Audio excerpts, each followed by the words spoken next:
Lesson 7-1, multiplying monomials. Our essential question is, how do you multiply monomials? We learned earlier in this section, we learned one of the rules for multiplying monomials, and that one was called product of powers.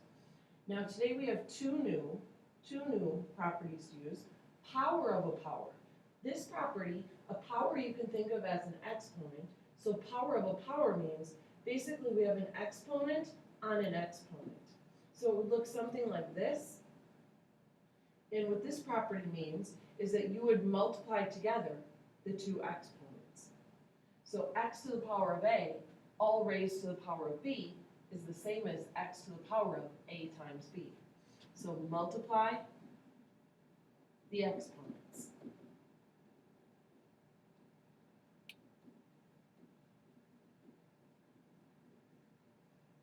The second property for today is called power of a product.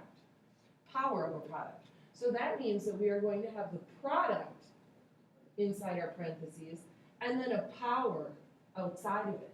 So the power is on not just one thing, but a product.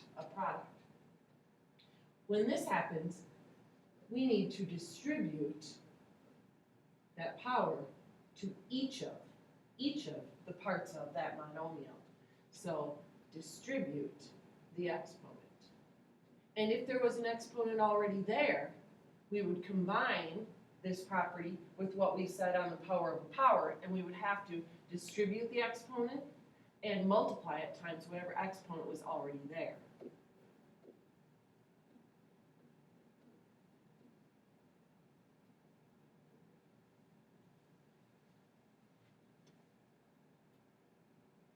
Okay, so using the power of a power, we can solve this problem in two different ways.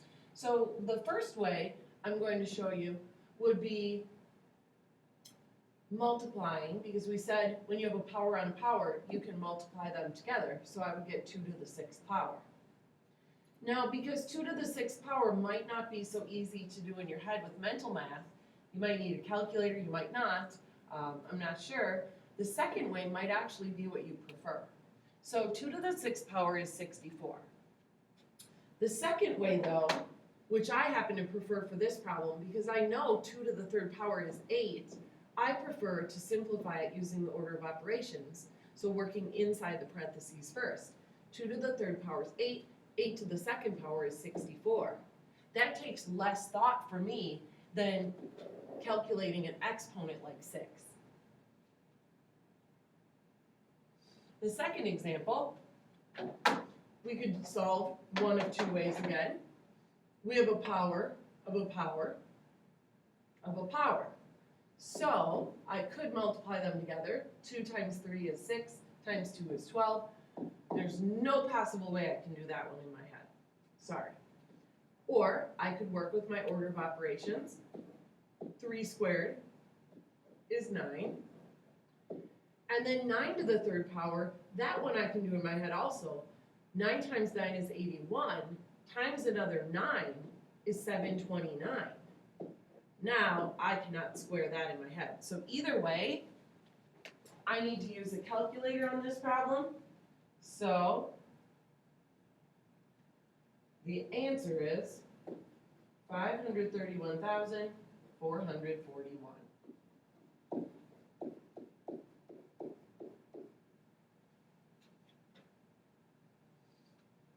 Our next problem. Now we're moving into problems that have variables in them. So I'm going to take a different approach now. If you square something, that means to me that you're multiplying it by itself. So I'm going to multiply this by itself, and I'm going to write it in expanded form. Those of you that are visual learners will want to expand everything when you're working with exponents until you really feel confident, okay? So m squared p to the 5th, and then I have to square this, so I have to multiply it by itself. Now, take a look at our problem. I have 2, 4. I have m to the 4th power, because there are 4 m's in my multiplication, and I have 5, 10 p's. So m to the fourth, p to the 10th is my answer. Remember, we could distribute up here, and when we distribute, we have to multiply our exponents if there was already an exponent there. So m to the 2 times 2, which is 4, p, 5 times 2 is 10, m to the fourth, p to the 10th. This problem is pretty basic, so the shortcut looks pretty reasonable on this one. Doesn't look like it's too tough to multiply those exponents. What happens on some of our next examples though, when we have coefficient numbers in front of our variables, that's where we see students really tend to make more mistakes, especially if the coefficient number is a negative number. So I am going to continue with my expanding just to make sure that you can visualize what's happening here. So the outside exponent is a 4, So that means that I need to repeat 4 of these, 2y, z to the second, which would be 2 times y times z. I need 4 of them multiplied together. So I've got 2, 3, 4. Okay. Then I multiply all of those coefficients together. 2 times 2 is 4, times 2 is 8, times 2 is 16. And then I count how many y's I have. 1, 2, 3, 4, so y to the fourth. And I count how many z's I have. 2, 4, 6, 8, so z to the 8th. And this is my solution. Going up to the top, that shortcut method, here's where we see students struggle. We see them forget to distribute the exponent, the 4, to all 3 of the parts of that monomial. So you have to distribute it to the 2, and it's an exponent. It's not 2 times 4, which is 8. It's 2 to the 4th power. Distribute it to the y, and the y didn't have an exponent written in, so you've got to give it the 4, and then the z, multiply by the exponent that was already there, and then you still have to be able to simplify 2 to the 4th power, so 16, y to the 4th, z to the 8th. So that's using the shortcut method where you distribute and multiply your exponents. Next one, expanded form. I need 3 of these, so -2, y to the 3rd, z to the 6th. Looks like that. 3 of them.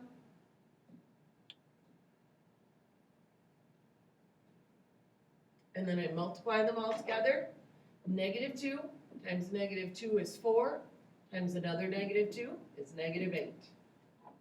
3 y's, 6, 9, y to the 9th, and 6 z's, 12, 18.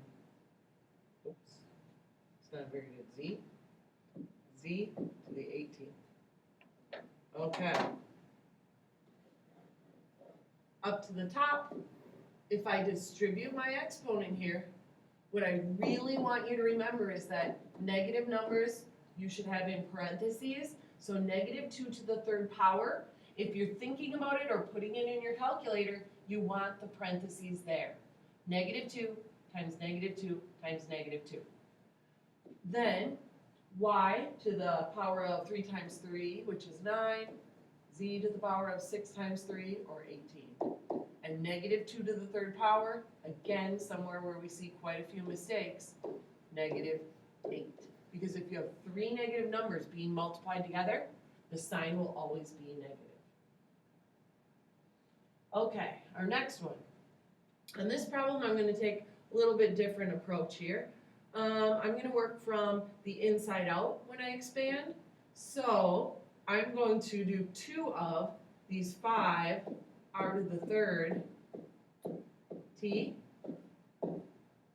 2 of them.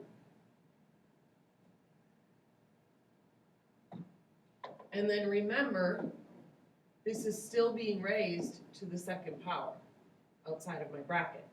So inside my brackets, 5 times 5 is 25, r to the 6th, t squared. And then outside my brackets, I have a 2, so that means that I'm going to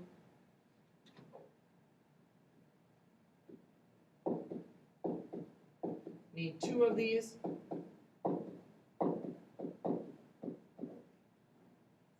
If I expand, so 25 times 25 is 625, and then I would get 6 12Rs and 4 T's. So 625 r squared, r to the 12th, t to the 4th. If I go back up to the top, I could multiply together these two for the shortcut, these two exponents. So then I would have 5 r to the 3rd t to the 4th power. And then I could take that 4 and distribute to everything. 5 to the 4th, r to the 12th, t to the 4th, and 5 to the 4th is 625. So that's what the problem would look like if you wanted to use that shortcut. Our last one, and then the summary. So I need 2 of these. So 2xy to the 3rd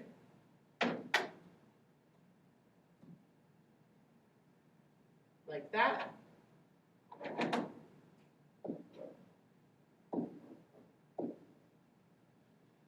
So 2 times 2 is 4, x squared, y to the 6th, and it's to the 3rd power. So now I need 3 of them.